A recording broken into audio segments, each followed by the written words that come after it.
Hi, folks. Welcome back to Racin-n-Braisin. I am CJ. It is Monday night coming at you post Vegas, talking about the weekend action. If you guys were wondering what happened to me yesterday, I live in the southeast. And Sunday morning saw that round of storms come through my area and knocked out power for me. I was without power all Sunday morning. That kind of screwed up my recording schedule to get my picks out to you guys and talk about what was going to happen with my shrimp for the day. That kind of got all just thrown on its head. The power didn't come back on until about an hour before the race started. So all my ideas about recording were thrown out the window, and I'm glad I didn't pull out my shrimp the night before to thaw. Otherwise, I would have lost it completely. No recording on Sunday, but picks were still able to be made. And like I said, I got the power back just in time for the race and was able to catch Josh Berry win his first career cup race with the Wood Brothers, getting Wood Brothers over the 100 hump. If you're not a Wood Brothers fan, then you're probably not a NASCAR fan, right? The two go hand in hand, have been around just as long as NASCAR has. And Josh Berry, boy, should we just name him now Mr. Excitement? Man, getting out of the car yesterday, I've never seen somebody so dull in a post-race, post-win interview. Boy, come on, man, show a little excitement. Wood Brothers has been fast all season long and paying off for them. The Cup race itself was really good, right? Lots of cautions, lots of tire issues, lots of pit road issues, set a record for lead changes. Strategies were all over the place. In stage 3, that caution that came out, with about 70 to go, really threw a wrench in everything. And it was a back-to-back caution that really jumbled up the strategy and got the whole field just kind of flip-flopped, played out perfectly for Barry, not so perfectly for plenty of other teams. So it was a compelling race.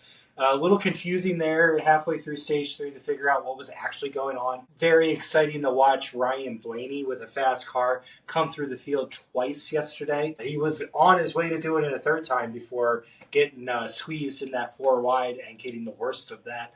Boy, Ryan Blaney and that 12 team, once they get everything put together in a complete race, they're going to dominate a day. It could be as early as next week. He's really good at Homestead.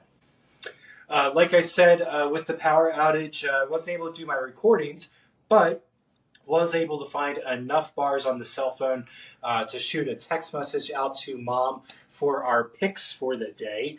Since I had first pick, I shot that out pretty early in the morning and went with Kyle Larson as my pick. So Mom decided to keep it in the Kyle and Kyle show. She went with Kyle Busch. That's right, Mr. RFP himself. Thankfully for me, old RFP did not have himself a good day. I had a tire issue, got into the wall, had to go to the garage, finished 33rd on the day. And Kyle Larson, strategy just didn't play out for them. They were hedging on that last pit stop for them with 70 to go to be the one for them to stretch out a fuel run. And it just didn't play out for them. They got mired back in traffic, ended up finishing 9th, but that meant that I rebounded on points. I gained half of my points back yesterday. I'm up to 76 now, and Mom is up to 55 points. So a difference of 21 there after 5 weeks of racing.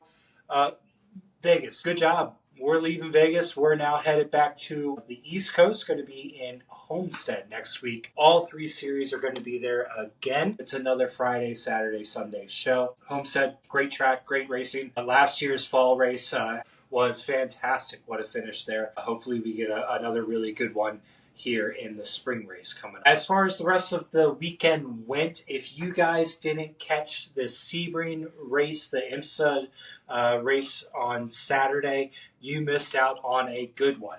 12 hours of just non-stop action. It was compelling from the drop of the flag until the drop of the checkered at the very end after 12 hours. A late caution with 40 minutes to go pulled the field back together and made for one heck of a battle to round out that night. I do want to do a quick shout out to the IMSA official YouTube channel. Props on you guys for carrying all of the racing that was held at Sebring this weekend. 5 series all going on at the same time at Sebring this weekend, and the IMSA official YouTube channel carried it all. The CW hack for me this weekend worked better, but still wasn't perfect. It synced up better between the battle cam and the radio broadcast. It was only about a half a lap difference this time. The battle cam itself still just showing the battles further back in the pack. I wasn't able to see what was going on up front at the end. The battle between Almirola and Allgaier there at the end sounded really good on the radio. I didn't see any of it on the battle cam on the CW app. They were showing something way in the back. It is what it is. I kind of wish I had caught the broadcast this week. I was listening to the teardown this morning. They commented that Kyle Busch was covering for Parker Kligerman this week while Parker raced at IMSA. Kyle Busch did a stand-in for the CW booth and apparently crushed it from what the teardown was saying. It sounds like he's going to be a natural step into the broadcast booth once his racing days are done and he hangs the helmet up, or at least passes it off to Brexton. The trucks race Friday night. That had a rain delay, and it just got so late for me personally that I just ended up going to bed and not able to catch the finish of that.